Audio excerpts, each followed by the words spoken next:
Shooter ready. Stand by. Go. Go.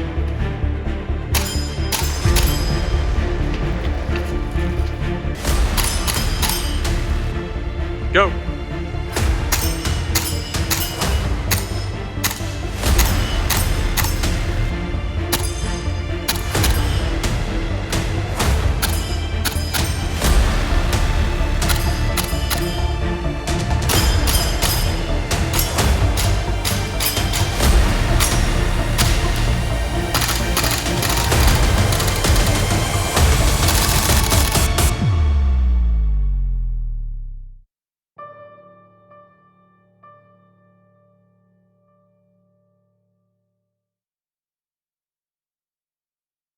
If you ever want to get your head crushed between Roy Mercury's thighs, go ahead and hit that subscribe button. Guys, welcome to a very special episode of Slide Bite. Of course, I have hit over 100 subscribers, and honestly, I'm pretty humbled by the entire experience, and I just want to say thank you to everyone. One of the groups I want to also say thank you to is Airsoft Extreme, like always, for letting me do my ridiculous Maid outfit video while at their field. I'm pretty sure they took the brunt of it, and if you guys want to support the channel in any sort of way, I I don't have a Patreon because I feel like right now I have no right asking for that, but if you ever shop at Airsoft Extreme, tell them that Otaku Gecko, or Otaku Airsoft as I am known now, sent you there. So without the way, let's get into the review. So today we're going to be taking a look at this damn thing. So this is the Tokyo Marui Howa Type 89 gas blowback assault rifle. So this thing is it's kind of known in Airsoft as kind of being that weeb gun to a pretty good extent. I mean, most people when they think of the Type 89, they think of the gate gun, when in reality, the gate gun was actually the Type 64, but we're not mincing words here. So, what is this thing like? Well, honestly, to sum it up for me, it was like talking to your high school crush before graduation, then a couple years later, finding out that she has an OnlyFans, simping to her, and then realizing that OnlyFans is pretty disappointing. That's kind of what this thing feels like. There's a lot of things going on about this gun that, well, they're kind of confusing. Now, the gun itself is kind of nice, but there's a couple of things inside the gas system that kind of turned me off hugely. I was going to initially, of all things, use this as my replacement for when my 416 eventually dies. But after a couple of events, kind of changed my mind. So before I get ahead of myself, let's go ahead and take this apart, field strip it, show you where the hop-up is by taking it to the table. For those of you who aren't interested in seeing me do that technical bullshit, I'll be leaving a timestamp right now that goes straight to performance and handling of the gun so that you can make a informed, somewhat decision on whether if you want this thing or not. So without the way, let's head over to the table. All right, so we have the Howa Type 89 out on my brand new table. And first things first, let's go over some quick controls. We have this really weird fire selector that we'll go into in performance. We also have a simple dust cover to cover up the internals. Charging handle on this side, there is none on the other. We have a simple bolt release that you just simply operate by pushing down on it.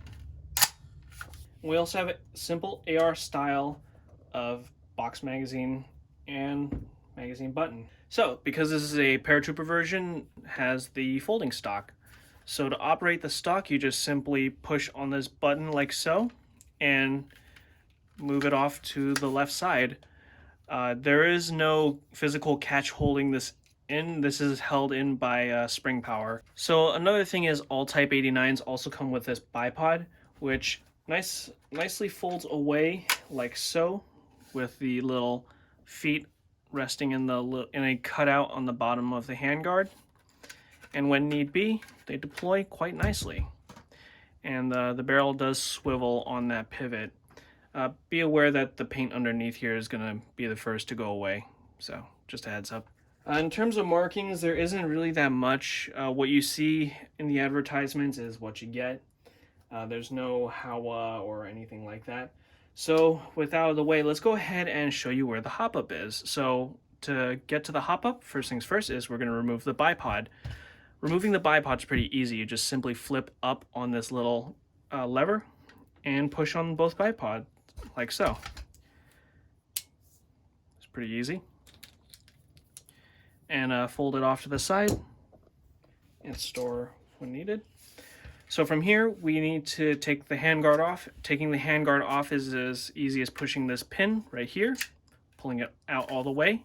It is captive, so don't worry about losing it. And from here, just simply move the handguard forward.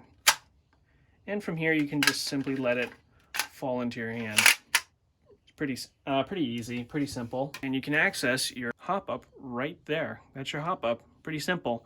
I thought it was the gas port right here. That would have been pretty creative, but alas, that's not exactly the case. While we have the gun partially disassembled, let's go ahead and field strip this. So to first field strip, you need to push on this little spring catch and push forward. From here, you can lift up on the upper and it'll break apart like an AR-15, but it won't exactly take apart that easily. So from here, there is a small little detent that you need to push on.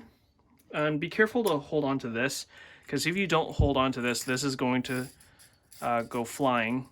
This is your guide rod and your end cap. From here, you can pull out the long, sneaky recoil spring with a little bit of gunk on it. You can also pull out the dust cover like so. Slides out quite easily. And finally, you can remove the bolt by simply pulling on the bolt out to the end of travel, pulling on the charging handle to remove it, and then just simply pulling the entire assembly out. And there you go. This is your field stripped Hawa Type 89 AR-18. It's not that hard to take apart.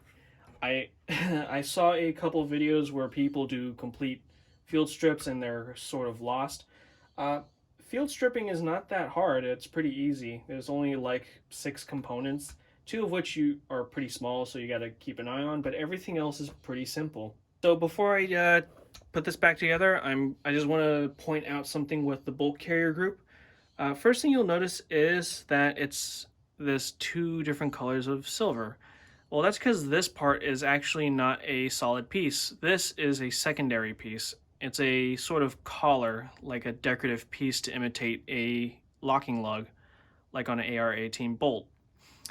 I found that this is a large source of problems, particularly during rapid firing, as this will tend to deform and get loose, and it likes to lodge itself somewhere inside your gas system or your bolt system and cause gas outs.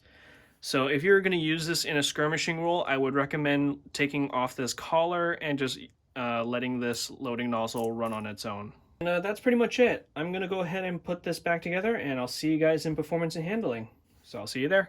All right, so now that we're back from the table, let's go ahead and talk about the performance of the gun. So for performance, let's start with accuracy, because that's, I think, what most people want to know. Not really efficiency, right? So accuracy wise, this gun is honestly pretty nice, a little above average in my opinion. So during my shooting test with this, not the drills, just straight up accuracy, from a standing position, shooting at a target about 80 feet from me, it actually hit that target 10 out of 10 shots. If I tried to do 20, I did miss a couple just because I was pulling my shots, if you know what I'm saying. So the gun is definitely accurate, and I'm guessing it's because of that nice long inner barrel in this really long ass gun. Aside from that, performance, efficiency is kind of lackluster. Lackluster to poor. That isn't really due to the gun itself. It's actually, in my opinion, due to the MWS magazine. Are you winning, son? More specifically, this 20 round scandal of metal in my hands, that it's honestly just terrible. This thing, I tend to use the charge to reload ratio. This thing can only do no reloads before you have to refill on gas. It's kind of a shame because I know that this mag can carry more gas in it, but I understand where it's coming from because this was designed in Japan, and Japan's kind of cucked when it comes to a lot of airsoft stuff. I mean, this is one of their first metal guns, and even then, this isn't even sold in Japan, if I remember correctly. The plastic version is. So as such, I can understand why they went with computer duster and not propane, but the consequence is that the overfill valve on this is very finicky, so it'll take the charge in less than a second, and that's it. And it's only good for 20 rounds. So after you go through your entire 20 rounds, your measly 20, or in the larger case, 30 rounds, that's pretty much it. So efficiency on this thing is pretty trash, but it's not due to the gun. The gun handles it just fine. It can go through a full mag dump without a severe cooldown. It's the magazines that are pretty garbage. Aside from that, let's go over recoil. So recoil on this it's all right. It's not intense as, let's say, a Vipertech or a GHK. It's actually slightly underneath M4 style of gas blowbacks. So KWA, VFC, heck, even some GHKs and even Western Arm Systems. The recoil is definitely subpar. It's definitely there. You can definitely feel it when you pull the trigger and that bolt slams into your shoulder, but it's not very recognizable. It just kind of vibrates a little bit. Now, I know this is pissing off a lot of MWS owners and, frankly, Type 89 owners, but that's just my experience. Given the excessive amount of gas blowbacks that I review, this one is kind of lackluster in terms of its overall felt recoil, and multiple reasons contribute to that minimal recoil, mainly because the gun itself is like 9 pounds, and the bolt itself is pretty light. Not only that, the recoil spring on it, it's like a really small spindly recoil spring, as we went over in the table. Overall, in terms of performance, it's a pretty average gun in my opinion. I'm pretty sure you can do some weird teching voodoo magic on this thing and make it a excellent hard-hitting shooter that's like got ungodly efficiency. Stand by. Go. But the first thing I would recommend is definitely finding mags that are better than this MWS system, or something that doesn't have that overfill valve. So aside from that, how hard is this gun shooting? So the gun is shooting, when I chronoed it, at around 280 to 300, and that's pretty average in terms of overall power. Bear in mind, I tend to run 0.28s or 0.25s, but in this case I was running 0.28s and getting about 280 to 290 FPS on about a room temperature day here in California, so that's about 72 degrees. So that's not bad. Compared with the pretty decent efficiency from the gun, not the mags, I can see that this gun, if it was paired with the right mags, would actually be a pretty competitive gun. The one hiccup, though, that I had with it was when I was breaking it in. 63 rounds in, the bolt phase decided to commit die and lodged itself in between my ejection port here, my ejection port, and the bolt face itself. So what happened is that it slammed on that and caused a gas out. Truthfully, you can remove that component and its spring and the gun will run just fine. That seems to be more of a decorative piece than anything, which kind of hammers home that this is not actually a skirmishable gun. In my opinion, that just kind of hammers home to me that this thing is meant to sit on a wall for the rest of its life. So aside from performance, let's go ahead and just quickly talk about how this thing handles. Yeah, it's got a bit of heft to it, but it's not the type of heft where I feel like I can just grab it like so and just kind of swing at you with it. No, this is definitely a show gun at best in terms of durability. So if I was to drop it, it would probably survive, but I wouldn't count on it. The overall handling of it, though, is all right. It handles kind of sluggishly because when you shoulder the gun, you can see how far that that handguard sticks out and actually how far that barrel is. So you can see how far it sticks out, and it's pretty front heavy. So for those who are lacking on arm day, now's your time to really work it out. Overall front handling is actually not that bad, even with this snap-on bipod. So what I found is that you can either grip onto these little ribs here, like so, and you get a nice comfortable grip, or you can C-clamp it. Even with the bipod on, it's a little bit awkward, Shooter ready? Stand by.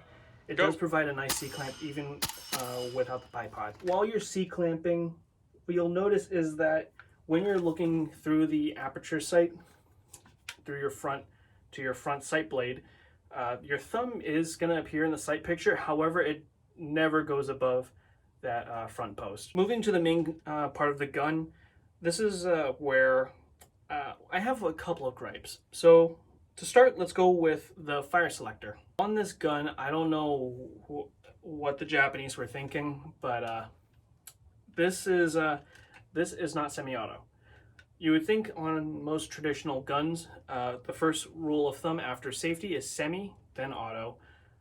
That just seems to be what most firearms are styling their fire selectors. And it makes a lot of sense, because if you pull the trigger, it's just one shot instead of dumping your entire magazine. However, on the Japanese version, nope. The first mode is auto, and then you have 3-round burst and single. Fire selector on this thing is kind of confusing when you first get into it. What I mean by that? So on both sides, the fire selector is there. However, they're both different patterns. So on this side, it's this weird flat, like giant 360 thing, whereas on this side, it's just this little knob, and that's it. And not only that, the levers are at different positions. So when this is on safe, this one is facing up, whereas this one is facing back, like so. Trying to transition in general, it's kind of confusing, and especially when you're sighting in a target, and let's say you want to switch over to semi-auto, or if you're just running around, you kind of have to grab and twist it and pinch. It's kind of confusing, and I personally don't like it. Honestly, what am I saying? I don't like this fire control group at all. It is this 270-degree thing, so it requires you to work your thumb, work your finger to just get it to what you want. And even then, mentally, when you're trying to remember, oh, is it full auto, or is it 3-round, or is it single? It's too much mental gymnastics to work with your gun, because of course us Asians are good at math, right? and other smart stuff. No, not the case, especially with me. When I was doing just shooting drills with this, I had an incident where I flipped it from safe to full auto, thinking, because it's an AR, of course, that's just gonna go single auto and that's it. Nope. I yanked down on that trigger and it basically let out a quick burst, and I was panicking, wondering what the heck did I do. Aside from that, everything else on the gun is fine. The AR style magazine release, it feels just close to home. Putting in the mag actually is one of the more satisfying things you can do on the gun. What I noticed is that it's got these little guide rails, kind of like a BAR. However, it's not as aggressive as a BAR, so as such, you can kind of like finagle it in loosely, and it'll just guide it in all the way, and it snaps into place quite nicely. The magazines, when they come in, like so, when you put them in, awesome. They click in, they're responsive. Everything else, not so much. Charging handle, because there's only one charging handle on this side, not on the other, you do kind of have to handle this like an AK. So with charging handle, you can charge like so, or over. My favorite is actually like this. So with the thumb, you wrap it around the front here, and then let go. So by the time the bolt drops, your thumb is wrapped around the pistol grip. I like doing that. So yeah. So I found that to be the fastest way for me. Your mileage may vary if you ever get this gun, and it's just I like that part of the gun in that aspect, but everything else it needs some work. Overall, the gun it's a mixed bag. Like I said, it kind of disappointed me in my opinion. Just there's a lot of improvements that need to be made on this gun. Like for one, turning that loading nozzle into a single piece instead of having two. Strengthening a couple of components like this stock. Actually, I didn't even talk about the bipod. The bipod I didn't even use. Honestly, this is for someone who is going to pitch up a tent. If you're going to play with this bipod, you're more than likely going to just find a nice little hidey hole, deploy the bipod, and just plink at people for a while. Aside from that, it can be used as a display piece, but I really haven't really thought of why would you need this bipod unless you're going to use this as a marksman rifle. Another thing I forgot to talk about was the buttstock here. So the buttstock, especially because this is a paratrooper version, it folds in. However, it folds in my opinion, the wrong way. Because I'm not sure if this is just me not being in the military or something, but when I fold in the gun's buttstock, it folds in towards me. I would prefer if it folded the other way around, or if I'm carrying it on a sling like so, it doesn't get caught up on my webbing or that sort of stuff. It holds itself in place quite nicely. You can see like so. That's quite nice. Folding it out, you can just slam it out. It will loosen the screw that is holding in the buttstock. So one thing to be aware of is once this starts wiggling, there's a screw in there that you want to tighten down a little harder. Overall, it's a pretty comfortable gun. I would recommend it to very few people. Despite that, there are multiple reasons why. So first reason is cost. This gun is expensive. At least from Evike, because Evike has a monopoly on this gun at the moment here in America. This retails for like $800, yeah, like $699, so 700 to 800, especially like depending on how many mags you're getting, and that is going to bleed you dry. This thing is not, in my opinion, not really worth that price. If you wanted to get one of these, my best advice would be to either shop overseas, so buy this in from a Hong Kong or Taiwanese store, and then have it shipped to you, or just honestly go to Japan and buy this in one of their stores, because I heard on the street is that you can get this for about 300 USD in a Japanese airsoft store. So obviously that markup is criminal, and Evike can go fuck themselves in my opinion, and because they're not getting that much money from me just for this gun. Honestly, in the end, I feel like this gun is not really geared for many people. If you want to use this as a skirmishing gun, there's a couple of things you need to do to tech this out to make it work. Wouldn't be worth it, just get an MWS if that's the case. This gun, in my opinion, is mostly geared towards the weeaboo, the weep softer, like me. Yes, this gun is in Girls Frontline, so I know there is going to be that one or two person that is diehard Type 89 T-Doll fan, and they're going to get this and hang it on their wall because they like the Type 89. And that's about it in terms of my opinion of what the main market this gun is really geared towards. And that's pretty much it. Thank you for watching this far. If you like what you saw, like, comment, subscribe, all that fun stuff. For the 132 subscribers who have been watching me this far, thank you for subscribing. And I'm hoping that you guys will stay around for even more crazy shit, because I actually have a lot of more stuff planned. But with that out of the way, thank you for watching this far. Take care.